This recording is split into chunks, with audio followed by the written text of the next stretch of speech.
নমস্কার বন্ধুরা, আপনারা সবাই কেমন আছেন? আজকে বৃহস্পতিবার 6 জুন। আজকে থেকে আমার ব্লগটা স্টার্ট করলাম। সকালে যেমন টুকটাক যা কাজ ছিল সেরে নিয়ে একটু চা হাতে নিয়ে বসেছি। আর তখনই আমার বিড়ালটা চলে এসেছে আমাকে বসতে দেখে। আজকে দুধ নেই, তাই দুধ দিতে পারলাম না।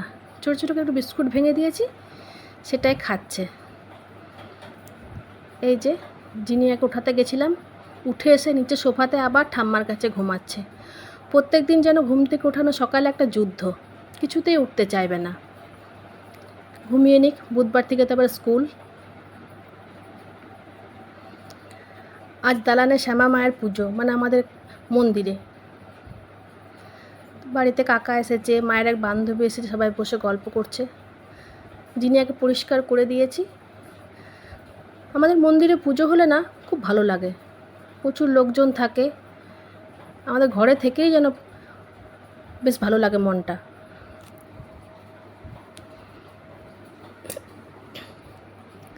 ঘরটা নিচেটা একদম গুছানো হয়নি, নিচের ঘরটা দেখুন না, সোফাতে গামছা পড়ে আছে, চারিদিকে একদম বোতল ছড়ানো ছেটানো অবস্থা।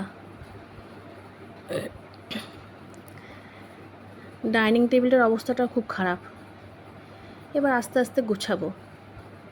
আমাদের বাড়িতে যে কাজ করে কাকিমা, তিনি কাজ করতে এসেছেন, তিনি আপনার নিজের কাজ করছেন। যাই, আমার কাকাকে মানে খুব শ্বশুরকে একটু চা করে দিই, তারপর আমিও আস্তে আস্তে ঘর দোয়ারগুলো একটু গুছাবো, পরিষ্কার করে নেব। এইখানে আমার শাশুড়ি মা গান গাইছেন, আর জিনিয়া বসে বসে পিয়ানো বাজাচ্ছে। মা খুব ভালো গান করে, ভেবেছিলাম গানটা দেবো, তো আমি শর্টসে দিয়েছি। আমি ঠিকঠাকভাবে ব্লগটা এখন অতটা এডিট করতে শিখিনি, তো তাই বুঝতে পারছি না কিভাবে করব। ভয়েস ওভার দিয়ে এখন কাজ চালাচ্ছি, কারোর কাছে একটা শিখে নিতে হবে।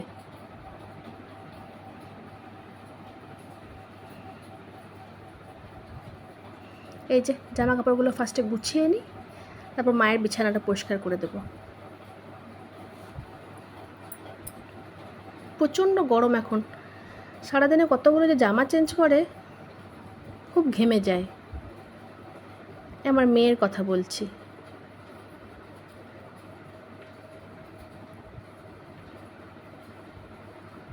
কাপড় জামাগুলো গুছিয়ে নিই।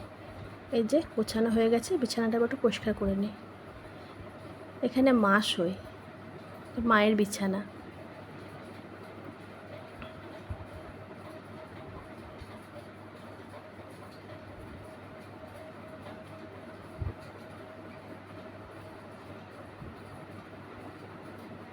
এই ভিডিওটা কিন্তু মা করে দিচ্ছে, মানে আমার শাশুড়ি মা। উনি খুব সাপোর্টিভ, যা করবি কর, আমি তোর পাশে আছি।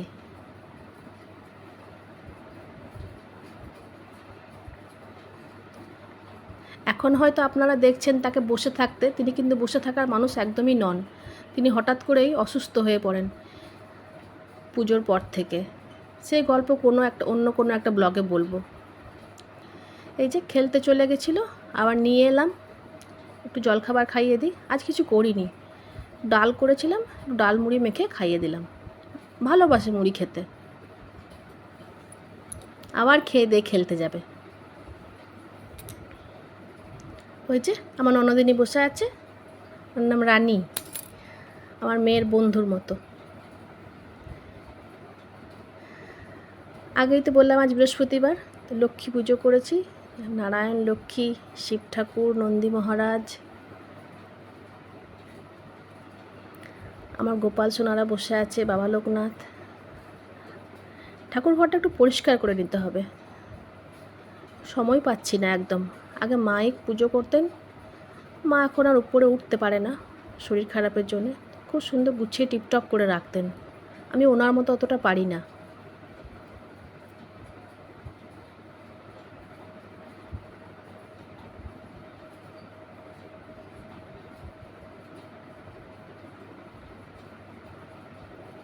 ফুল দিয়ে সাজালে বেশ দেখতে সুন্দর লাগে ঠাকুর ঘরটা। এটা আমার ছোট্ট একটা ঠাকুর ঘর। এবার দালানে যাব। এই যে দালানে এসেছি, দালানে পুজো হচ্ছে শ্যামা মায়ের।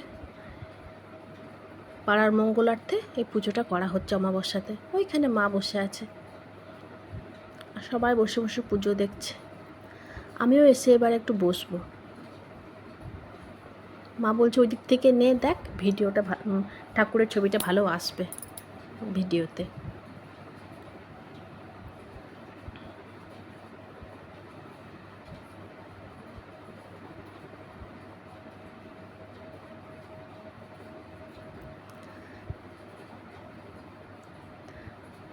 প্রত্যেক দিন তো আর কেউ বসতে পারে না, আজকে পুজো, তাই সবাই সমস্ত বাড়ির কাজ সেরে এসে বসেছে, বেশ ভালোও লাগছে।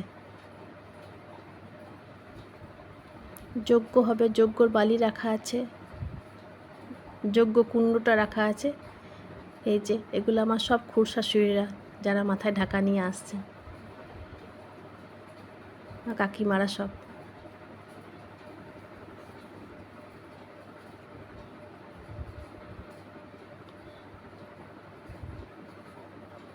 ওই যে দূরে আমাদের বাড়িটা দেখা যাচ্ছে, ওটা আমাদের শিব মন্দির বারুজ্যেদের।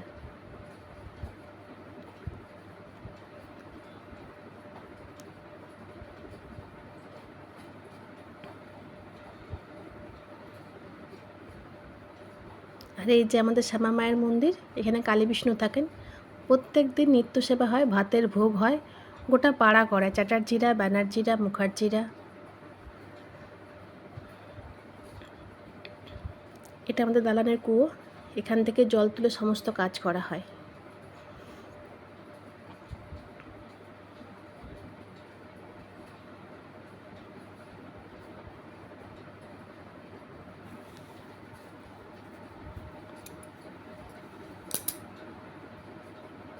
এই যে আবার ওকে নিয়ে এলাম, চান করে পরিষ্কার করে জামা পরিয়ে দিয়েছি, আবার বলছে খেলতে যাবে। বলছি মন্দিরে একটু বস, না খেলতে যাব রানী পিপিদের বাড়ি। ইতিমধ্যে আমি না চট করে একটু পোস্ত, ডাল, ভাত একটু সেরে নিয়েছি। খাবার সময় একটু গরম গরম পাঁপড় ভেজে দেবো। আজ বেশি কিছু রান্নার ঝামেলা রাখিনি, বেশি কিছু রান্না করতে গেলে তাহলে আমি আর একটু মন্দিরে বসতে পাবো না। ওদিকে ভাত হয়ে গেছে, যা এবার মন্দিরে যজ্ঞ হবে। এই যে যজ্ঞ হচ্ছে, অনেকক্ষণ পুজো শুরু হচ্ছে, প্রায় সকাল 8:30 9টা থেকে। এবার পুজো প্রায় কমপ্লিট, যজ্ঞটা হয়ে গেল।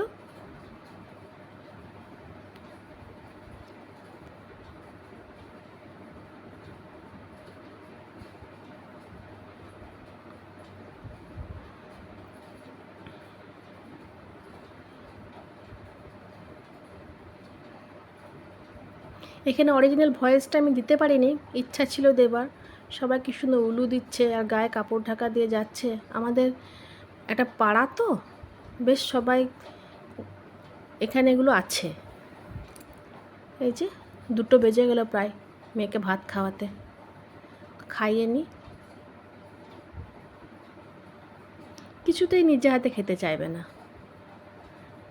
বলছি এবার বড় হয়ে গেছিস, 5 বছর বয়স পেরিয়ে গেছে, এবার নিজে হাতে খা। না মা তুমি খাইয়ে দাও।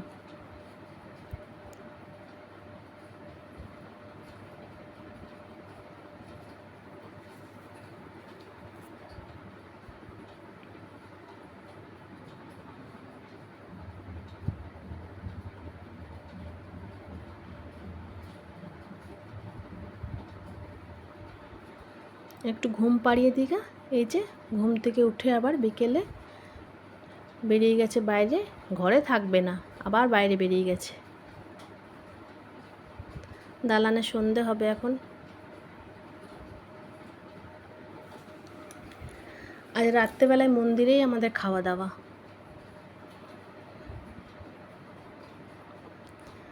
রাত্রেবেলা খাওয়া দাওয়ার প্রিপারেশন চলছে, ওখানে আটা মাখা হচ্ছে, আর ওই দিকে দূরে কাটা বাটা সব চলছে।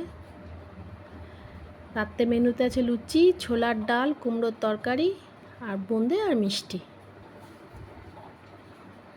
দিনটা বেশ সেদিন ভালোই কাটলো, খুব সুন্দরভাবে পুজো হলো। রাত্রে সবাই বেশ তৃপ্তি ভরে খেলেও। ভালো লাগে এমনি মন্দিরে পুজো হলে।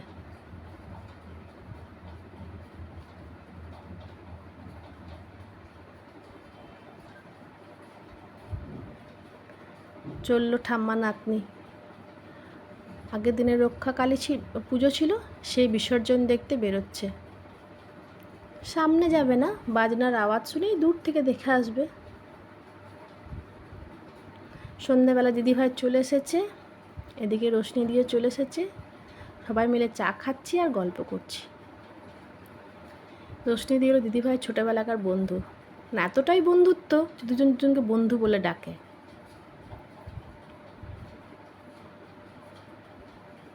কী যে এত গল্প করছি কী জানি। এই যে আমিও চা নিয়ে বসে পড়েছি। এই যে রোশনিদি খুব ভালো মনের মানুষ, খুব হাসাতে পারে, খুব গল্প করতে ভালোবাসে। বাড়িতে লোকজন এলে না আমার খুব ভালোও লাগে, সবাই মিলে একটু গল্প আড্ডা হয়, একা একাই তো থাকি।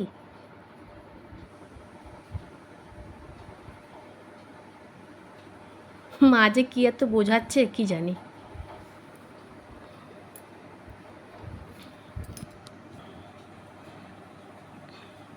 আমি কত মন দিয়ে শুনছি দিদিভাইয়ের কথাগুলো।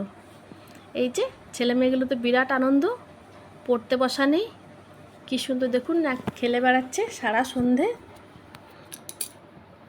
এতক্ষণ তো মানে সব বাচ্চাগুলোই ছিল, কমে গেল, এত ছুট ছিল না, মনে হচ্ছিল কী জানি কোনটা নাক মুখ ফাটে। বারণ করলে কথা শুনে না তো। ওটা আমার ননদের ছেলে, অরেঞ্জ কালারের গেঞ্জি পরে দাদা আর বোনে খুব খেলা করছে।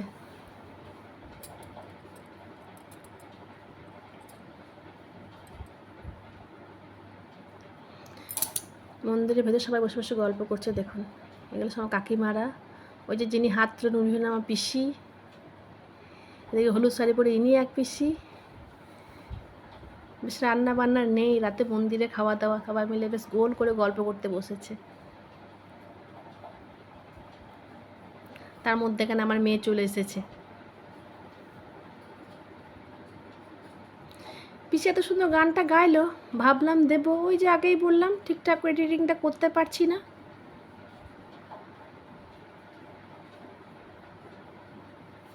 বেশ ভালো গানটা গেয়েছিল কিন্তু দিতে পারলাম না, দেখি পারলে শর্টসে দিয়ে দেব।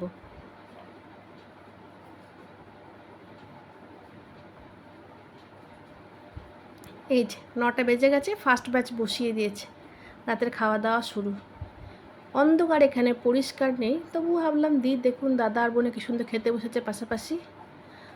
আর দু ভাই বোন এই লুচি খেতে খুব ভালোবাসে, কিন্তু সেদিন প্রচণ্ড গরম ছিল। এই যে সারাদিনের কাজের পর রুমে এলাম, প্রচণ্ড গরম ছিল আজ। যাই হোক ওর বাবা এসে আগে এসিটা চালিয়ে দিয়েছে, রুমটা ঠান্ডা হয়ে গেছে, এবার শান্তিতে একটু শুতে পারবো। আমার মেয়ে এখন বাবার সাথে গল্প করছে, ওর বাবা শুয়ে পড়েছে কিন্তু ও বসে আছে।